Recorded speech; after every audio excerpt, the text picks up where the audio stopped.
पण sir Rajesh sir मला आठवतं एका फेस्टिव्हलमध्ये बघितली मी फिल्म. सर इमोशनल झाले होते खूप आणि त्यांनाही असं वाटलं की इतकं छान पद्धतीने हे सगळं प्रेझेंट होतंय. त्यांनी काय शेअर केलंय तुम्हाला ही फिल्म बघितल्यानंतर? एकतर राजेश सरांचे खूप सारे आभार की एक भाऊ म्हणून नाही, पण एक प्रोड्युसर म्हणून पण त्यांनी तोच सपोर्ट केला, भाऊ म्हणून पण त्यांनी तेवढाच सपोर्ट केला.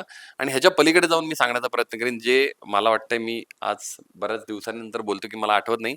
पण आपण नेहमी म्हणतो ना, captain of the ship director असतो फिल्मचा, जो की ठीक आहे, आहेच, मला मान्यच आहे. पण ह्या सगळ्या गोष्टीचा मागे एक माणूस असतो, जो आपल्याला शॅडो म्हणून कळत असतो. हम्म. बरोबर आहे ना? घराला एक पायथा असतो, पण तो पायथ्यानंतर आपण त्याच्यावरती घर उभारतो.